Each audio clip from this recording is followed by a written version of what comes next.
बाबा ने कहा, बच्चा,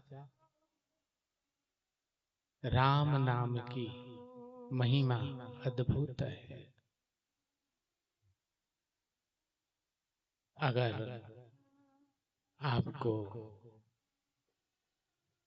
मन की वृत्तियों से बाहर जाना हो, दैहिक, दैविक, भौतिक तापा, 3 प्रकार के ताप होते हैं। ताप अर्थात कष्ट, दुख। पहला है दैहिक, जो शरीर में उत्पन्न होता है। और ये क्यों उत्पन्न होता है?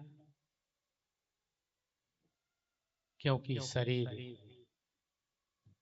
पहले से ही उसका घर होता है।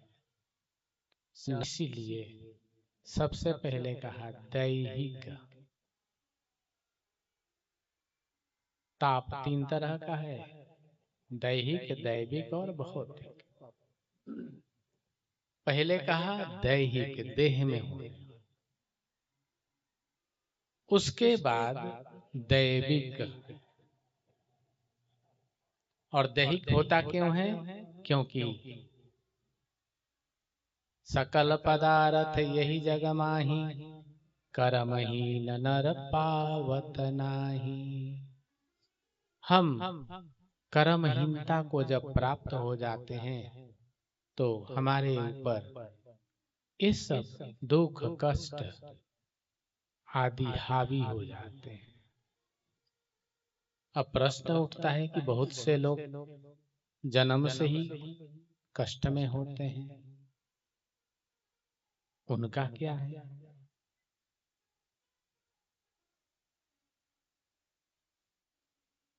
उसमें मैं अपना जो सलाह दूंगा, बाबा ने हमें बताया कि बच्चा, यह जीव अनंत काल से यात्रा करता है। यहाँ पे बहुत से आप लोगों ने, सब ने अंगूठी पहना है, कोई चैन पहना है, कोई बाली पहना है सोने का। आपको नहीं पता कि ये सोना कितना पुराना है। हो सकता है ये सोना लाखों साल पुराना हो, क्योंकि सोना, अब ये सोना कहाँ से आया हो? कहीं बंबई में घुमा हो, आज आपके पास है। क्यों? क्योंकि ये चलता रहता है। स्वर्ण नष्ट नहीं होता। ऐसे ही आप अनंत काल से यात्रा कर रहे हैं। ना जाने इस, जैसे अब सोना का पूरा हमने खत्म नहीं किया, यह सोना अनेक रूप धारण कर लेता है। कहीं नथिया बना, कहीं बाली बना, कहीं बना गले का हार जी, कहीं अंगूठी बना, कहीं बिंदी बना, कहीं बना किसी का उपहार जी। यह सोना जिस जैसे हाथ में जाता है वैसा स्वरूप धारण कर लेता है। कोई सोना लेके गया सुनार के पास, हमको बाली बना दीजिए इसका, कोई बोलता है नथिया बना दीजिए। समझ गए? ये सोना एक ही है, जिसके हाथ में गया वैसा ही स्वरूप धारण कर लिया।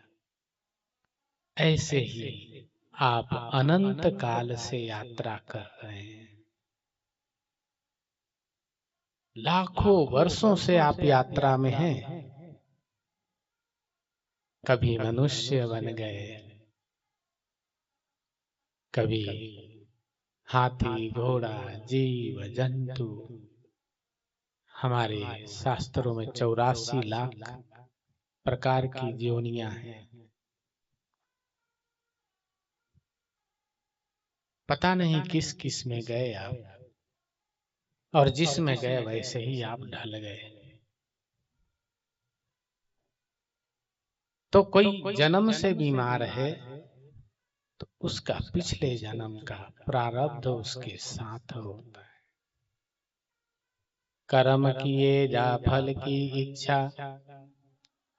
मत कर रे इंसान, जैसा कर्म करेगा प्राणी फल देगा भगवान। इसीलिए सभी कहते हैं कि अच्छे कर्म करो, अच्छे कर्म करोगे अच्छी गति मिलेगी, उत्तम कर्म करोगे तो सदगति मिलेगी। तो ये कर्म के पिछले जन्मों के कर्म हम लोग मान लेते हैं। मैंने बाबा से पूछा कि सरकार, किसी का बच्चा अपंग है, दुखी है, जन्म से ही परेशान है, लेकिन वो तो भोग रहा है, उसके परिवार में जिसमें आता है वो लोग भी तो भोगते हैं। बाबा ने बोला हाँ बच्चा, वो भी कहीं न कहीं उसके साथ चक्कर में होते हैं।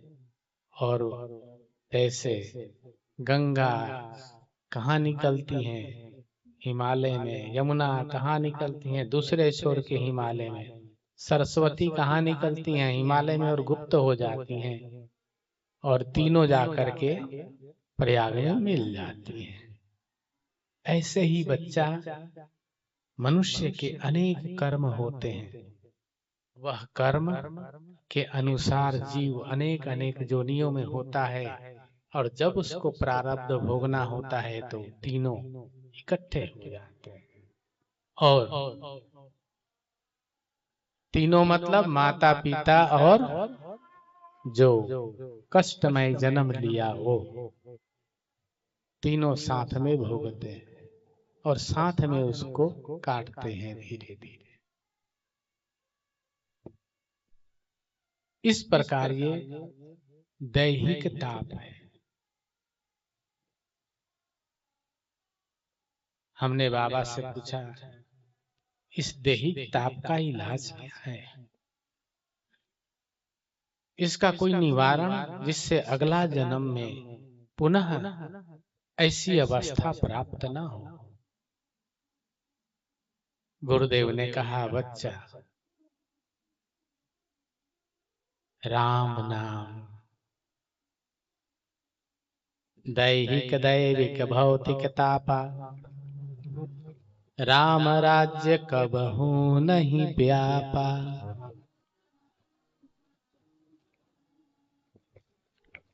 ये तीनों ताप राम राज्य में कभी भी व्याप्त नहीं रहता।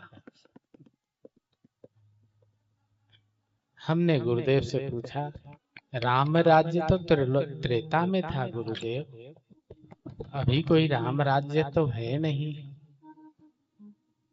बाबा ने कहा सोई प्रतिपालई,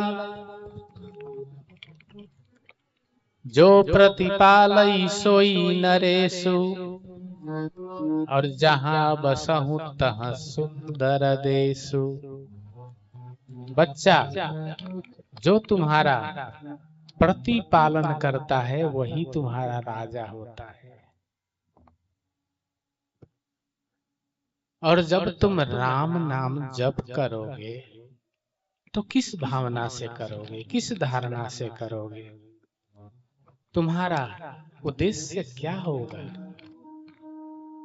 हमने बोला गुरुदेव हमारा उद्देश्य होगा, राम हमारे इष्ट देवता हैं, भगवान राम परमात्मा हैं, वो परम ब्रह्म हैं, ईश्वर हैं। बाबा ने कहा बच्चा, जब तुम उनको ईश्वर मान लेते हो, परमात्मा मान लेते हो, परम ब्रह्म मान लेते हो, अपना सर्वस्व मान लेते हो, तो तुम्हारे राजा हो जाते हैं। क्या हो जाते हैं? राजा। और राम राज्य, और ये हृदय, तुम्हारा मन, तुम्हारा बुद्धि, तुम्हारा चित्त, तुम्हारा अहंकार, तुम्हारी सारी इंद्रियां उन्हें स्वामी के रूप में स्वीकार कर लेता है। और जब तुम उन्हें स्वीकार तो तुम्हारे ऊपर किसका राज्य हो गया? राम जी का। तो बच्चा तुम तो त्रेता में जियोगे, कलयुग में भी तुम्हारा जीवन त्रेता में जाएगा। तो बच्चा तुम्हें कभी भी ये कष्ट व्याप्त नहीं होगा। इस प्रकार बाबा ने कहा कि बच्चा ज्यादा कुछ ना करे। अगर मनुष्य को सामर्थ्य हो, समय हो, बाबा ने कहा रे बच्चा मनुष्य को समय होता है, सामर्थ्य भी होता है, आलस्य कर जाता है, प्रमाद कर जाता है, उसका स्वभाव होता है टालने का। वो साधन भजन को टालता रहता है, आज नहीं कल नहीं, और उसी में ये हार जाता है। तो बच्चा नियम बना करके 40 माला राम नाम का किया करे।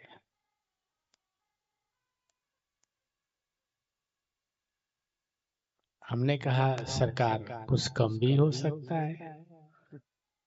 बाबा हंस के बोले अरे बच्चा कम तो यही है कि जितना मन करे नियम बना के नित्य जप करना चाहिए। उसकी श्रद्धा भक्ति भावना बढ़ेगी, अपने आप 40 माला करने लगेगा। इससे तीनों ताप नष्ट होता है।